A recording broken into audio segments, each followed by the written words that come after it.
Good afternoon and welcome. My name's Lynn Cook. I'm the Senior Curator for Special Projects in Modern Art at the National Gallery, and I'm the curator of this exhibition, Outliers and American Vanguard Art. For this introductory talk today, I thought I would not give a formal academic lecture, but rather address the subject as the curator and look at some of the curatorial issues that have shaped the exhibition and that may prove, I hope, useful guidelines to you as you see the exhibition or re-see it. I began the subject researching the subject in 2012 as Andrew W. Mellon Professor at the Center for Advanced Studies in the Visual Arts here, CASVA, at the National Gallery. And I was broadly thinking about where are the boundaries between what is shown in museums of modern and contemporary art and what is considered inappropriate or irrelevant or not part of the proper area of study. I wouldn't have embarked upon it if I hadn't had a 2-year fellowship, because I knew it would take me into territory that I was wholly unfamiliar with, and indeed it did. And having a 2-year fellowship also gave me time to look for the parameters of the project. As I said, I didn't know the material beforehand, but from the beginning, I anticipated realizing it in some way in the form of an exhibition rather than as a book. And that was a very decisive decision, in that it immediately set up certain possibilities and perhaps closed down others. But it was prophetic in ways that I hadn't realized at the time, in that the whole question of how art made on the margins has been brought into the realm of modern and contemporary art. This has been done, I would argue, through either one of two means. One, and perhaps the most important, has been exhibitions that have been made in museums of modern and contemporary art. Because if you think of something that doesn't qualify as fine art, for it to be discussed or brought into dialogue with this material, then it has to find a public forum. And it was museums of modern art and curators and directors there that saw this work, brought it into the collection, brought it into the exhibition program, classified it, identified it, validated it, and showed it, which allowed people to see it, critics to debate it, and historians ultimately to discuss it. So exceptionally, museums have been, through these exhibition and acquisitions programs, have been decisive arbiters in this history. And the second way this material enters into the public arena, but connected, is through the advocacy of mainstream artists. By mainstream artists, I'm really talking about different avant-gardes across the 20th century. I'm talking, therefore, about artists usually with formal academic training and knowledge of the histories and traditions of modern art. And it's these two credentials, the academic training in academies or art schools and colleges, and it's an awareness of what the history of modern art is and its discourses, which in conventional parlance separate these artists, these vanguards, from artists on the periphery who by definition are uncredentialed, who don't have the benefit for a variety of reasons of this training, nor of an understanding of the discourse of the art world. As I began to delve into the history, it quickly became evident that the narrative of intersection between American vanguards and artists on the fringes, and these could be artists known under a variety of rubrics like folk, visionary, isolate, modern primitive, outsider, and so forth. These are all terms that have been used for artists who make work under these terms, but terms that are historically specific and can mean different things at different times, and I'll come back to that in a minute. But it became clear, as I started to say, that in the US, this is a different history from, say, Latin America or Europe. And for example, in Europe, with the exception of Henri Rousseau, who was thought of as a naive when he was acclaimed by artists like Picasso and André Breton, Delaunay and others in the early 20th century, most of the work that comes under this heading of self-taught work in Europe has been what was known in the 20s and 30s as psychotic art, or art of the insane. That is, it was produced by people with mental and developmental disabilities who were usually in institutions. With very few exceptions, this is not the history in the US. Here, the disenfranchised have tended to be disenfranchised for other reasons, largely reasons of class, race, ethnicity, gender, and sometimes age. So, as I said, the histories revealed themselves quickly to be different, and I decided to focus on an American narrative, partly because it's less well known, and partly because it seemed to have opportunities for thinking through these questions that were very relevant to those of us who work in museums today. Questions around issues of diversity and inclusion. When you go to the exhibition, you'll see that it starts in the lobby and it moves around in a circular enfilade of galleries. But there is also, as you may have noticed as you came into this auditorium, in the lobby here, a suite of prints by Kara Walker and a painting by Sam Doyle. And these are also part of this exhibition, though not in the galleries.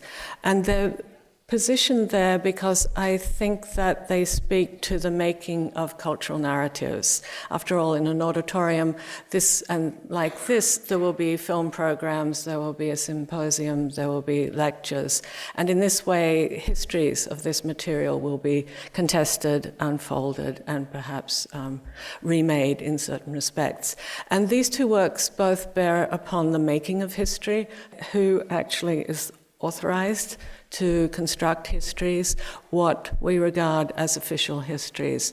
The Kara Walker is a suite of prints that she made in 2005 based on Harper's Illustrated History of the Civil War, a book produced in the 1870s, and she's taken illustrations from that official narrative and intervened in a number of ways, often by placing black silhouettes of figures over the top of the original engravings, which have been blown up to large scale.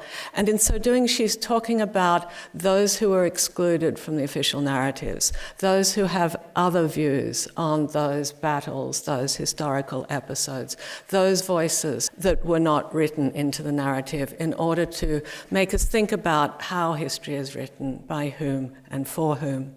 And the Sam Doyle is quite different, but relevant, I think, to put with the Walker. Sam Doyle was a man who lived on St. Helena Island in the Sea Islands off the Carolinas coast, and who became his community's chronicler. He painted mostly on roofing tin. The example here is on a window shade. And he painted mostly portraits of figures in his communities, and key figures such as the first embalmer in his community, the first undertaker, the first doctor, and others. And in this way, he provided a kind of living history of those who made up his immediate collective environment. But he occasionally also painted other subjects of particular historic figures and others of significance to the community. And in local law, it seems that it was believed that Lincoln stopped in Frogmore on the coast on his march south during the Civil War in order to free slaves. Whether or not this is historically accurate is less important, I think, than the way local law and histories based in collective memory and community are established. And so in putting them together, you can see different ways in which the narratives of the American past have been addressed or need to be readdressed in Walker's terms. You also pass, as you go into the galleries proper, between two figures, the school teacher by William Edmondson and a second carving by Lonnie Holley, from the beginning to the end to the beginning. Both of these direct carving. One was made in 1935 by Edmondson, who was a man whose job was as a janitor in Women's Hospital in Nashville, but who also worked as a tombstone carver.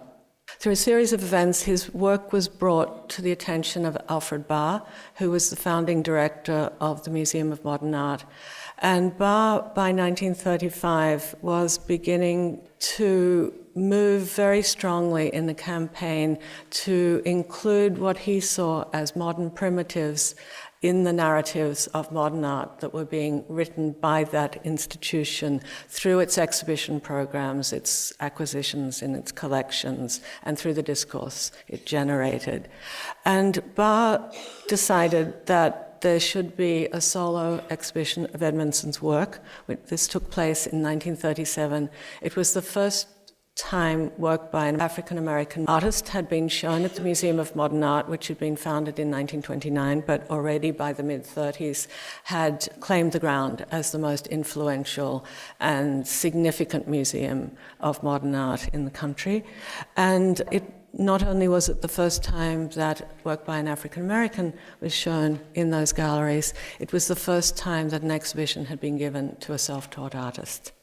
And on the basis of that, Edmondson, who was identified as a modern primitive, this was a term that was current then, it's not a term we'd use now, he gained wider patronage from a white audience in Nashville. He expanded the repertoire of subjects in his oeuvre. He began to self-identify as an artist, and he developed in a different way from what is probable had his work not been brought into this intersection with the modern art world.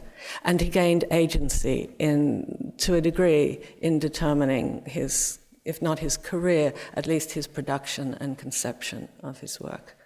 And Lonnie Holley is placed, one example of his work's placed nearby.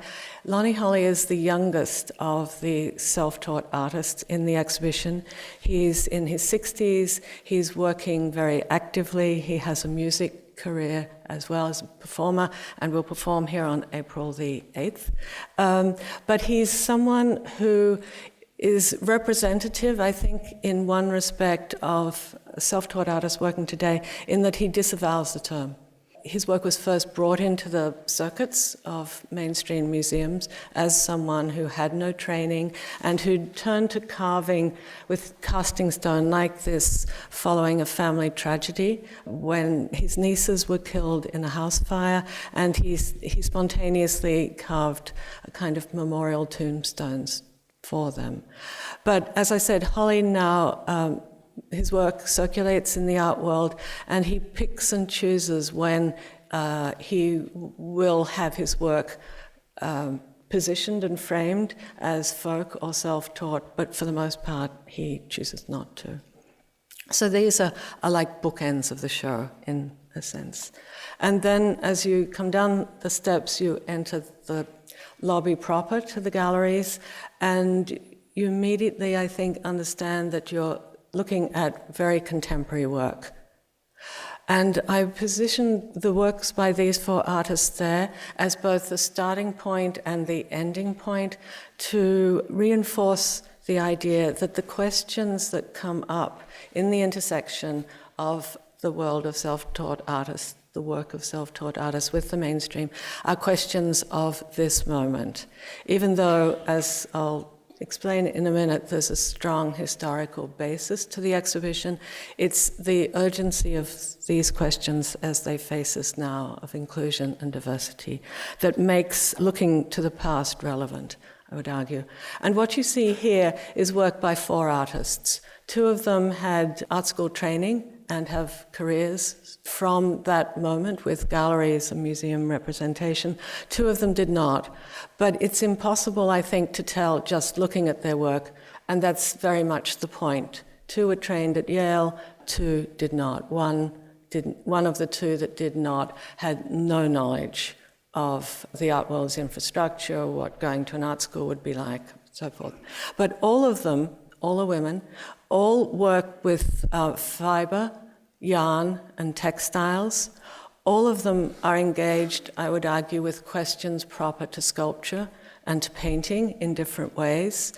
All of them, their work hovers somewhere between craft and fine art. It doesn't identify strictly as painting, for sure, and arguably might be sculpture, but if it's sculpture, then it's sculpture that uses processes and materials that are gendered female and that mostly would be located with references and associations to the domestic and to hand production, to a lesser realm of art activity than painting and sculpture. But I think I hope, in the dialogue around them, these questions as to how to think about them in relation to issues in painting and sculpture start to dominate over questions of biography and training and history, and to render those questions less important and less significant. So, as I said, there is a strong historical component to this exhibition, and I think you could summarize this succinctly in William Faulkner's very well-known axiom: the past is not dead, it's not even past. It's the way that history is a lens illuminating the present that I am interested in thinking through. So the exhibition begins during the First World War.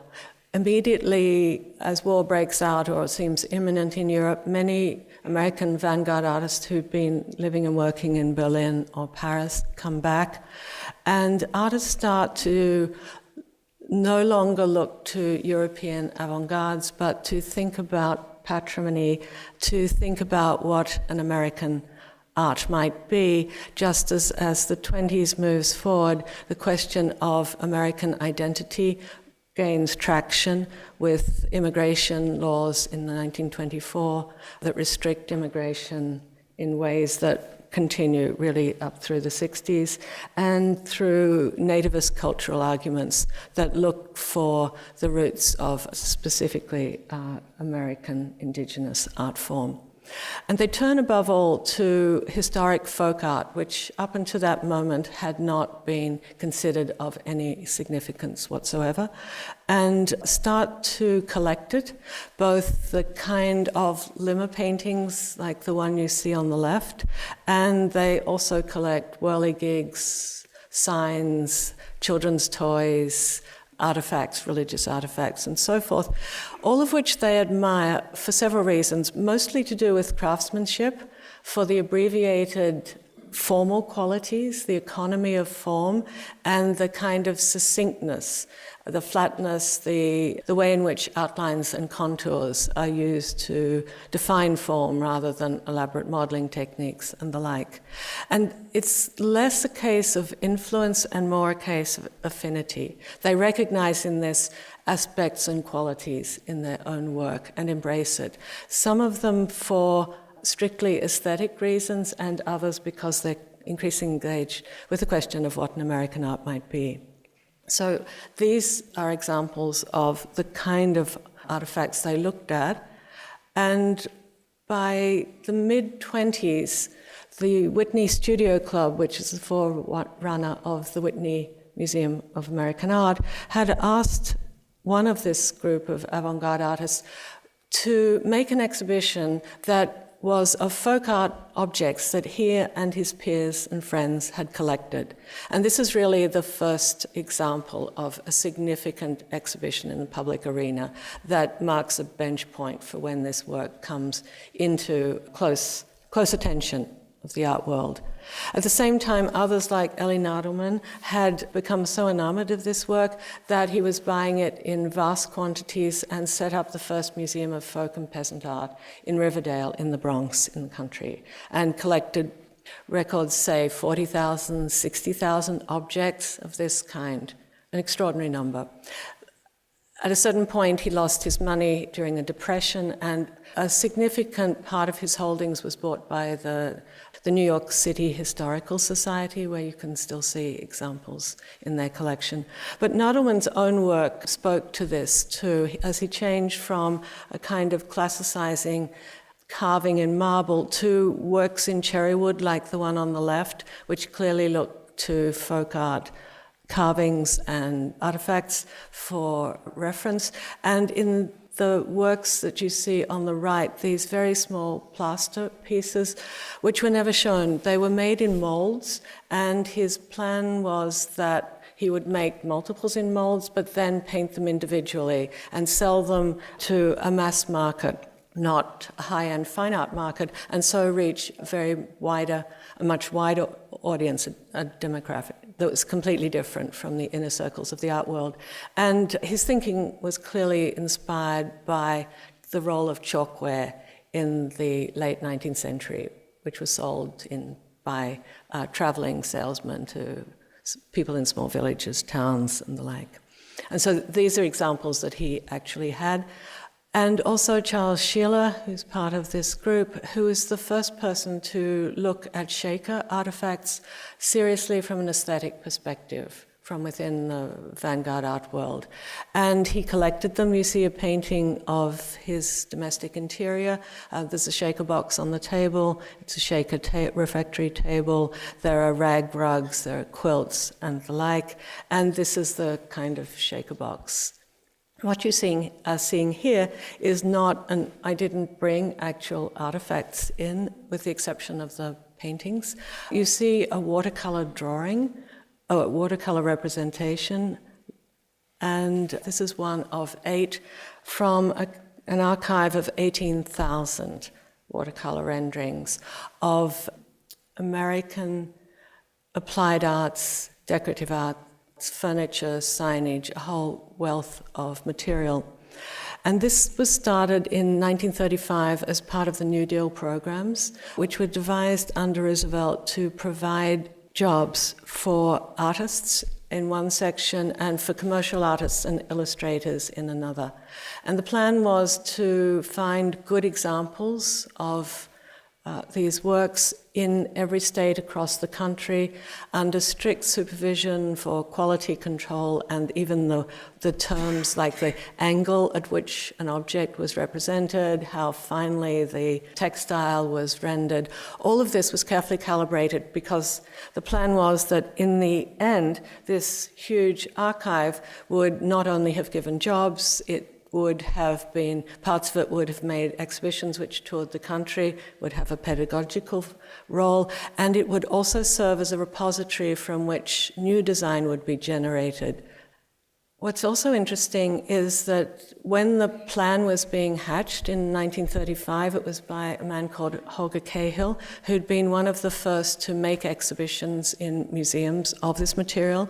When he did that in 1930 and 31, he showed these works under the rubric of painting and sculpture, and clearly fine art categories, but not really suitable to this. By 1935, it was accepted that these were decorative and applied art objects, and that as folk art of this kind, it was still worthy of representation and presentation in modern art museums. So you see an interesting shift in that. And also I think it's interesting to know that as the program was being put in place, there was a debate whether the object should be represented photographically or through watercolors. And after consulting archaeologists, and I think Egyptologists in particular, they decided upon watercolor because watercolor was said to provide more information than photographs would have. Very interesting.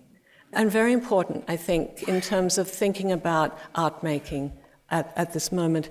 And then I'll show you an example of a likely source in the case of Palmer Hayden, who is an African-American artist working in the 30s who'd come back from Paris, whose play on the kind of failure to realize the promises that were offered to African Americans fighting in the forces in the First World War. Failure to realize those issues was very relevant in 1939 as campaigns to recruit again from the African American world, again with promises that would not necessarily be fulfilled immediately.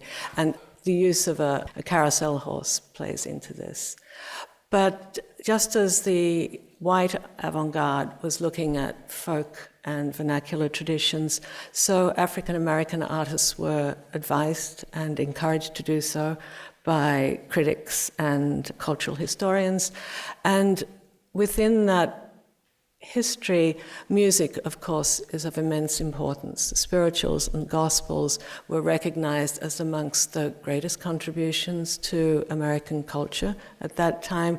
And a number of African American artists like Marvin Gray Johnson take a spiritual as the starting point for a painting. This is one of a series of 9 paintings he made. There's another one in the exhibition. And then also in this gallery, there's another dynamic crossing it that runs from Marsden Hartley back through objects represented in the index onto contemporary folk artists.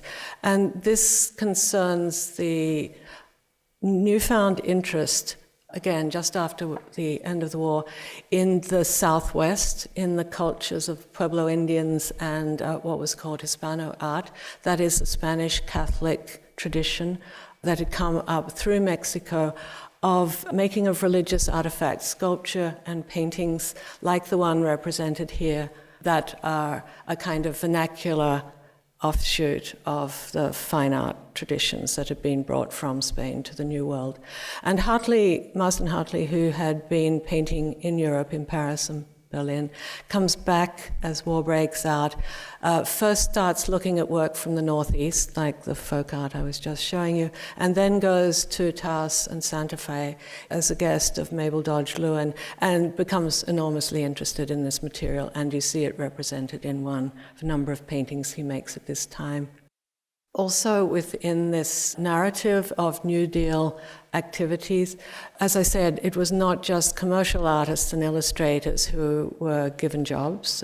Fine artists were also on the rolls, and people who had never been able to paint full-time were able to. This includes Willem de Kooning and Achille Gorky, but it also includes people like Patrocinio Barella, who was an itinerant workman who lived in New Mexico and who had come to the attention of the head of the local agency, the WPA there, who was impressed by his abilities to repair some of these historic sculptures and put him on the rolls. And Barella quickly revealed a great talent and a highly individual approach to this. And so compared with the work you just saw before, this manner, this historic work, you can see how quickly he's taken it in a very independent manner. And also there, as it were, working the tradition from within is Jose Dolores Lopez. So their work is shown in the same gallery between the work represented in the index and Hartley, and you can, in a sense, it's a spatializing of an argument. That's what an exhibition can do. It can put various components which make up arguments that are being played out, partly in terms of visual references across the space of the gallery, and partly through the backstory of the genesis of the works and their reception. But it's interesting, too, just to think about how this comes into confluence, to know that there was an exhibition in 1936, again at the Museum of Modern Art, in which work from the WPA, different branches across the states, was shown, and it included the index examples, and it included Barella, and Barella was called out by Time magazine's reviewer as Artist of the Year. Quite something. So in a sense, what you see is a move from an interest from vanguard artists in a historic tradition to the recognition of a living maker within a folk art tradition as a substantial artist on a par with vanguard artists whose work would be shown elsewhere in the museum. Which brings me to Gallery 2 and to a shift of focus. This is centered around the activities of Alfred Barr, whom I mentioned before, who had this campaign, basically, over 10 years to bring work, beginning with that of Henri Rousseau, the greatest exponent of this in Barr's opinion and really in the art world at the time, to bring this legacy up into the present, into the museum, and to write it into the history of art. And so there was a major exhibition in 1938 in which he did this, and the second gallery includes work by the artists in that exhibition. And the work that was shown then, some of it was purchased for the museum, and in 1941, when the museum opened its new building, when it had its first purpose-built galleries, and for the first time, galleries that were devoted to the collection. Previously, collection examples have been put up intermittently. Now there's the opportunity to lay out the history of modern art through these permanent collection galleries.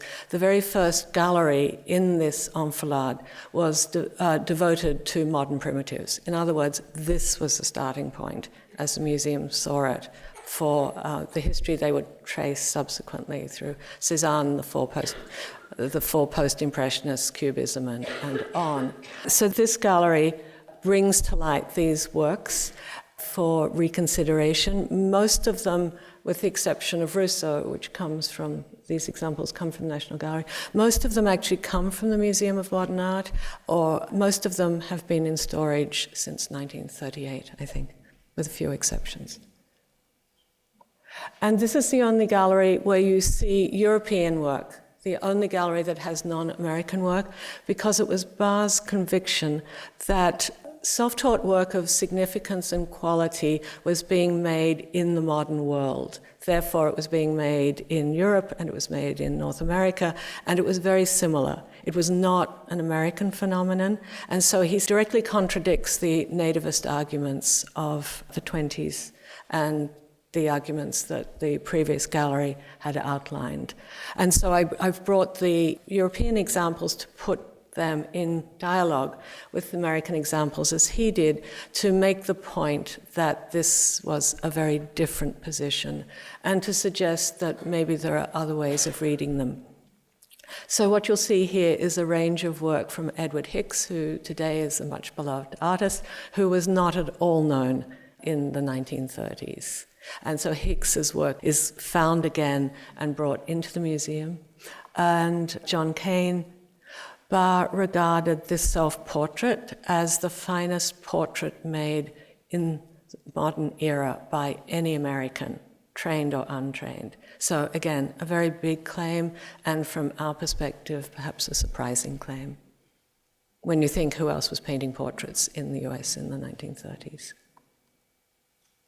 There was visionary painting, Patrick Sullivan, totally unknown until that moment, really someone who only made probably 20 paintings in his life, and Séraphine Louis, who was well known in Paris by the 30s as an artist with an extraordinary vision. Mostly she's painting the tree of life, sometimes she's painting flowers and bowls of vegetation in this kind of very fecund, celebratory way.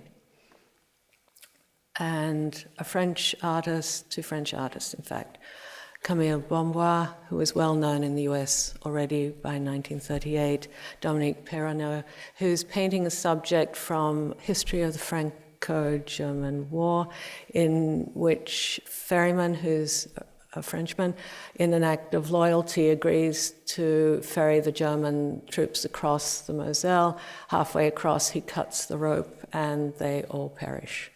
The episode had then spawned a popular song of the time. So again, it's the ways in which subjects like this run through vernacular traditions that is important.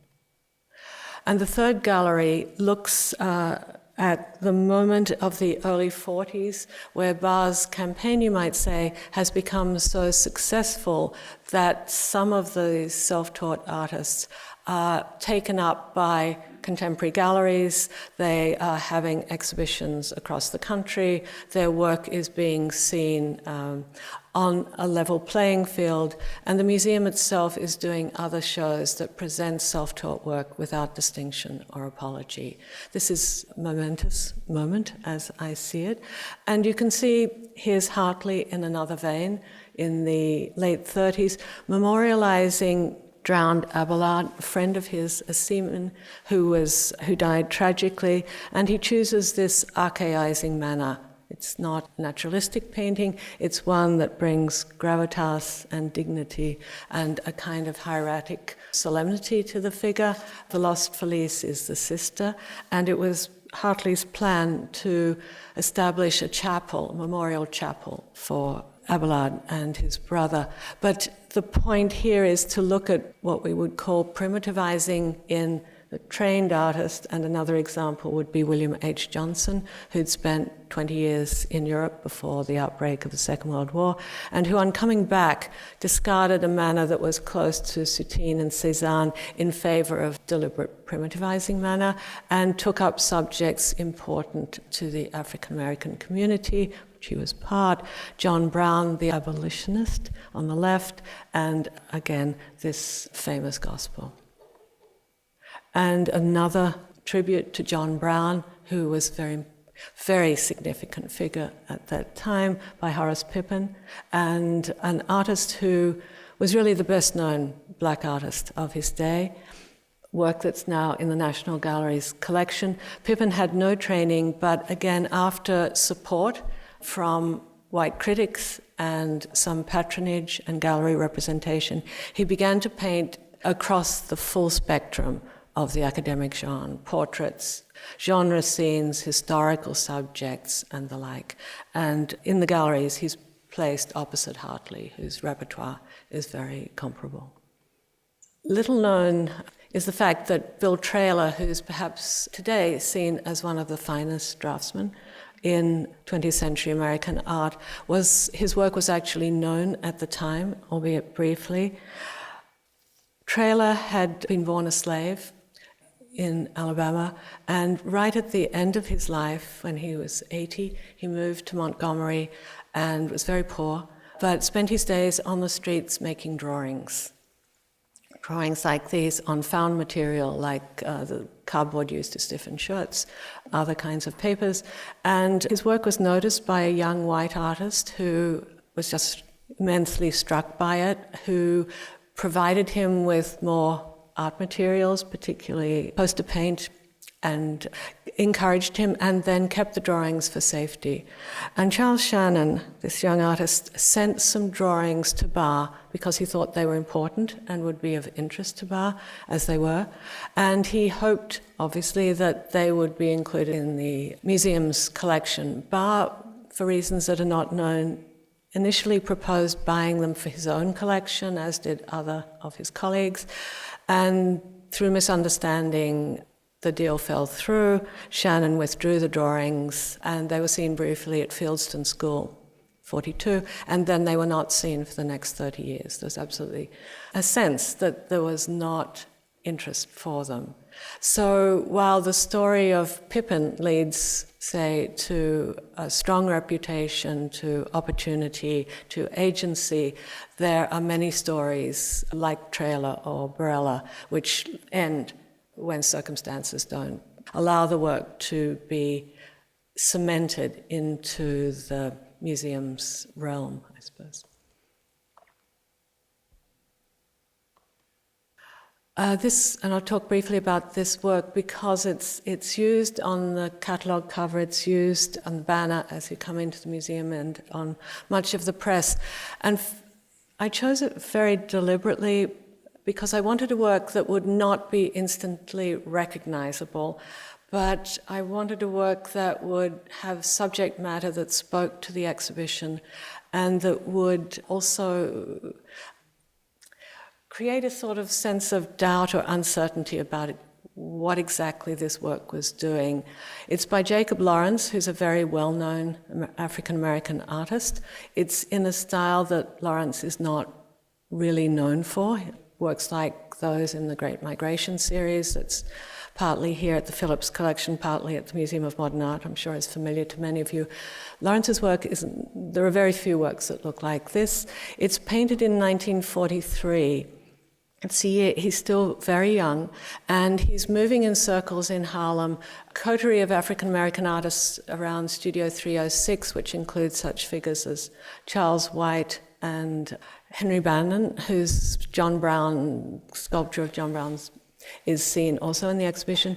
And at this point, Lawrence is recognized as a kind of prodigy, this young artist with a great gift, facility, this kind of childlike, he's not childish, but childlike manner. And the question he's facing is whether he should get academic training. And White says he should, and Bannon says he shouldn't. And the question is about preserving his vision, whether his vision is so special that if he has more training, he'll actually lose it as he becomes more familiar with academic techniques and conventions and the like. And so he's in a liminal state. It's the same year that the first history of African American art is written by James Porter, who's here in DC teaching at Howard. And in Porter's book, he classifies Lawrence, whose work he knows well, as self-taught. He says he's a virtuoso naif. So he puts him with Edmondson and with Pippin, and not with figures like White or himself, for that matter. So the liminal status is there, and then the subject matter, Lawrence is drawing children drawing on the street. And of the many categories that this term modern primitive covered in this era, it included self-taught adult naive artists, it included tribal work, it included the art of the insane, but it also included children's drawings. So Lawrence is drawing like the children. He's, if you like, sort of ventriloquizing them. And the children these two girls are drawing their world. And their world in 1943 is a world at war. It's a world in which there's combat, there's a world in which issues of patriotism come to the fore. And one seems to be finishing a figure of a young girl, maybe herself, a self-portrait. The other seems to be finishing off a drawing of an apartment block, perhaps where she lived. And what I think the drawing shows is that the children, though young, have a very sophisticated understanding of their context. This is not heedless play, you might say. They're very aware of their world. And though they draw age appropriately, their consciousness, their sophistication is manifest. And I think this speaks exactly to the issues that Lawrence was thinking about and is wonderfully playful in so doing. So this work, and because it has the virtue of not being instantly recognizable and not much seen, it hasn't been exhibited for over 20 years, I think, this work became a very important touchstone. I realize I don't have a great deal more time. I've spent a lot of it on this first section because I think that the main debates that get set up here are the debates that then come through in the other two parts of the exhibition. And because, as I've been saying, I think something very exceptional goes on in these years, really through both the advocacy of artists like Sheila and Kuniyoshi and Nadelman for their self-taught peers, but also because the Museum of Modern Art takes this extraordinary position that the work of marginals can be shown on a level playing field without, as I said, apology or distinction amongst the work of some of the most acclaimed cutting-edge artists of the time. And this happens, and then by the end of the war, the whole situation turns. Barr is fired from his position as director for really in part over the presentation of this artist, Morris Hirschfeld, in the solo show. It's kind of the last straw. critics just really, or the conservative critics absolutely hate it. They think the museum should not be showing work of a self-taught maverick. It should be showing leading, well-trained American artists. The American Academy hates it. They feel that it's absurd to privilege these artists over members of their own rank and file. And there are other reasons given for Barr's demotion. So that really stops the dynamic at the Museum of Modern Art. In addition, many of the figures whose work I've shown you die around these years. Pippin dies, Hartley dies, and so forth. So they are not visible any longer in the terms they had been. And of course, with the rise of abstract expressionism, which comes really through the mid-40s and on, the whole set of questions around what is important in contemporary art shifts to abstraction, it shifts to an international remit, and this work seems irrelevant, lost from a time past. And so it really goes underground. The next time it comes to the fore is in the late 60s through the long 70s, that long decade, in the wake of the civil rights, feminist, gay, black arts movements, and so forth. And it comes back in very different terms. When it does so, it's really no longer in New York, it's in the regions, and the demographic of the makers is usually quite different. They're no longer urbanites. They're no longer artists who are ready with encouragement to embrace the role of an artist and move into the circuits of museum and gallery presentation. They are people who, in large part, are making work for their own pleasure or to serve a vision, or because they have a religious mission and the work is part of that evangelical activity.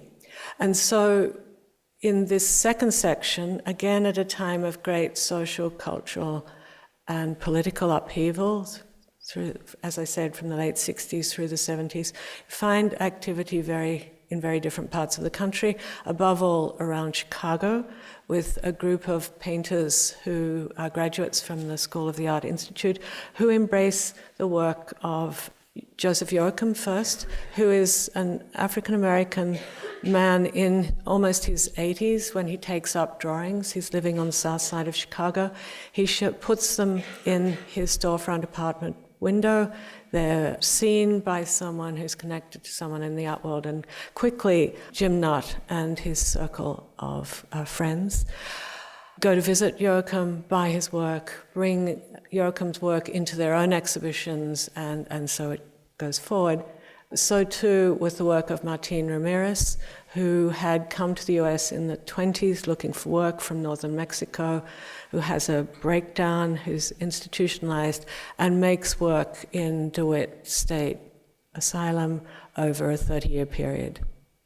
And if you look at the work of Gladys Nilsson, Christina Ramberg, Nutt, Roger Brown, you can see from time to time there are stylistic, formal affinities, but for these artists, above all, their self-taught peers served as mentors. They served as an example of what an independent career, a self-driven career would be, that didn't look to New York for validation, that wasn't caught up in contemporary trends. There were 7 or 8 artists whose work they collected very strongly. And really, as you see here, and the one on the left is owned by Jim Nutt, Gladys Nilsson, the one on the right by Matt Mullican, another artist in the show. And I've tended to privilege work in artist collection because, again, it speaks to this direct act of promotion and acclaim. And then there's a section that looks at environmental installations, work made in different parts of the country by an individual over often decades, working in a quite solitary fashion. Places like this came to the fore in this same period. This is Jesse Howard's property in Fulton, Missouri, a work by Jesse Howard, and I put it with Roger Brown's work. Brown had a very big collection of this material. And then in the South, similarly, for the first time it was recognized that a huge amount of highly significant art had been created over the past half century by African Americans mostly, but not exclusively, living in small rural communities with no awareness of or interest in the art world proper, and whose work tended increasingly not to be painting and sculpture or to be modifications of that. So with the Reverend Howard Finster, you see it involves painting, but then these stencils of aluminum which have been nailed onto the backboard and a kind of frame made with a burnishing instrument in an idiom that's often known as tramp art, and the Whittler, Appalachian Whittler, Edgar Tolson. Sister Gertrude Morgan, who had a vision. Elijah Pierce, who also was an itinerant preacher before he moved to Columbus. And you see again and again the importance of religious subject matter, not seen as part of, in a conventional sense, usually not seen as subject matter of interest in the modernist canon. Steve Ashby was working in Virginia. James Dunford Thomas was a Delta blues musician who also made these unfired portraits of friends, community, historic figures, and deeply disturbing skulls. Sometimes the top of the head was scooped out so they could serve as ashtrays. Some of them have actual teeth, some of them have dentures, some of them have little stones. And whirligigs, an old form for folk art by David Butler, and you see a great example of how these works would often be placed in an environment. This is David Butler's yard in Louisiana. This is Sam Doyle, I spoke of earlier, with Lincoln in Frogmore, and you see that Doyle put the paintings out in his yard to be sold to people who came by, and if he sold, say, his Lincoln in Frogmore, he would make another version. So there was constantly the sense of community and historic figures and religious and subjects as well. And what isn't often so connected with this southern work is work that was made in California, particularly in Los Angeles, around the Watts Towers, in the aftermath of the mid-60s Watts Rebellion. And these, the 5 artists in this gallery, nearly all of them taught at the Watts Art Center, which is located right at the foot of the Watts Towers, or lived and worked there. They knew each other and they shared an interest in Southern vernacular traditions and in their African heritage. And you see it coming through in a variety of ways with quasi-ritualistic sculpture, in the case of Purifoy on the left, and a work that contests oppressive racial stereotyping in the Betty Saar on the right. And some examples from Northern California, white artist Bruce Conner, whose crucifix using, in part, clay and pantyhose is of a really dark image that clearly speaks to lynching as well as to the crucifix. And opposite, on the other side of the room, Senga Ngudi working around living and working around Watts, with a work that's more ritualistic but speaks to African traditions, ritual, performance, and other spiritualism. The last part of the exhibition looks to the present and to the era beginning in the 90s when this work started to come back into play for modern and contemporary art institutions.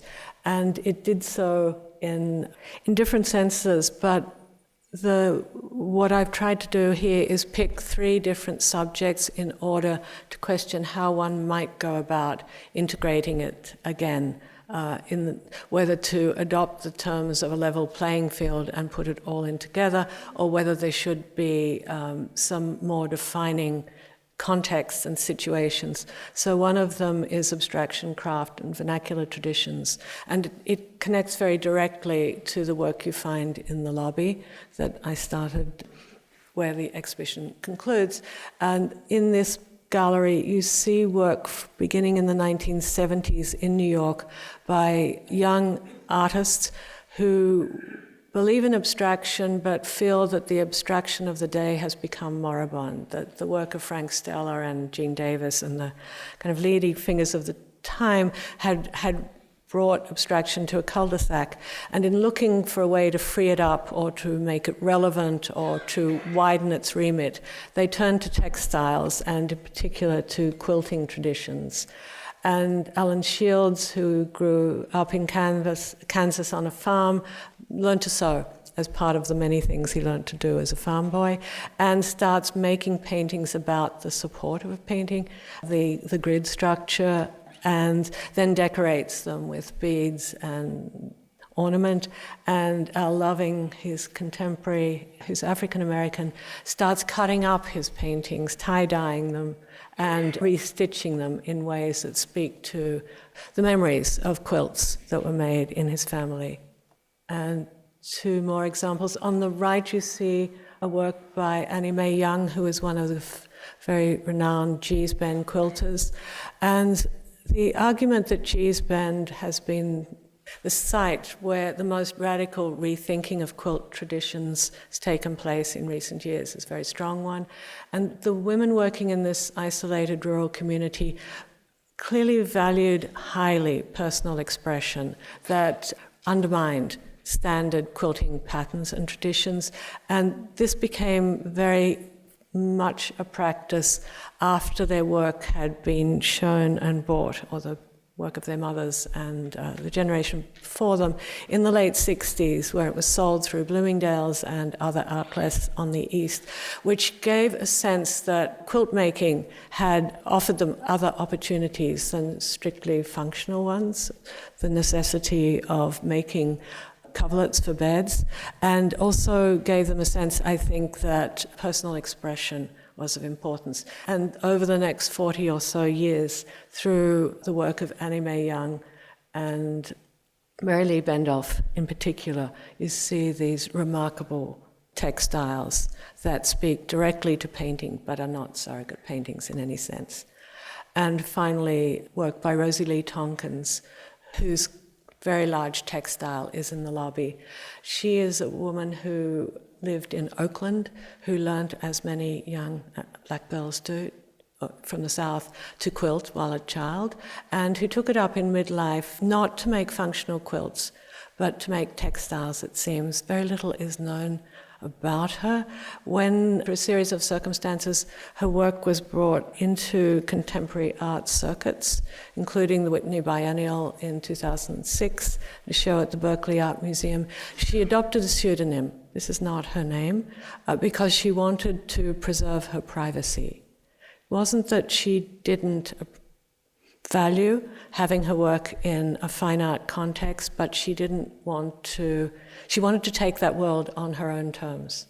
And as a consequence, we know very little about her, but we know for sure that these were not made as quilts, certainly not as functional objects, but as artworks. And I think it's partly that you see in terms of the extraordinary way in which she uses materials or she composes that go way off the kind of standard grids and patterns of quilting, that allows her work very, very easily to enter into dialogue with Jessica Stockholder, Nancy Shaver, and Judith Scott, the other three artists whose work is in the lobby. Well, with that, I'll stop, and thank you for coming.